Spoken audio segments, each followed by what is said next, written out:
Hi there Crafty Pals, it's Louise with you today. I'm sharing my take on the Cocoa Vanilla Studio November mood board.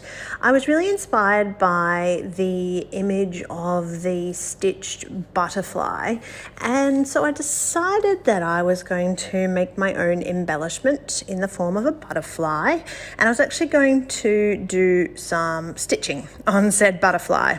So I've pulled out my stamps and I've stamped this butterfly, and I'm pulling out just my little sharp tool to poke some holes around the butterfly, and that's where I'm going to do just an ordinary stitch. Now this was quite the labor of love. As you can see, it had quite a bit of stitching. It probably took me all of a good whole day to sit down and stitch that butterfly.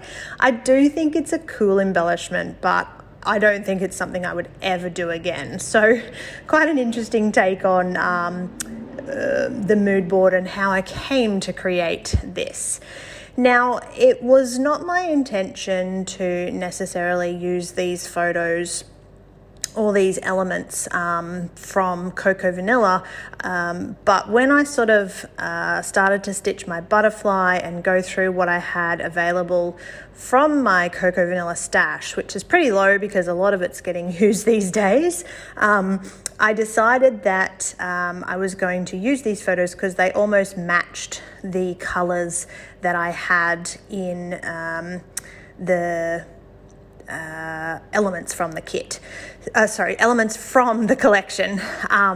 So essentially I am creating a background. Now that I sort of have a bit of an idea of how I'm going to finish this layout, I paint on some watercolor, and I just want to add a little bit of paste at the bottom and the top. Now, the Minte chalk paste is actually my favorite at the moment. It's super easy to use, it's super easy to clean off your stencils, you don't need a lot, it spreads really far, and it dries really nice. After I put it aside to dry, I decide that the color of the background is still not quite contrasting with that paper that I've sort of distressed behind my photo, but also the mustardy sort of color that I've got in my photo with my outfit. So I go back to my watercolor collection and I find this little bottle of watercolor, and I just pop it onto my little craft mat and add some of that into that background just to add some contrasting color, so that you can sort of see where the paste is and you can sort of see that texture, and then it just sort of helps everything to lift off a little bit. All right, off camera I've gone ahead and stuck on the Beautiful Days because it needed tacky glue, so I did all that without showing you that.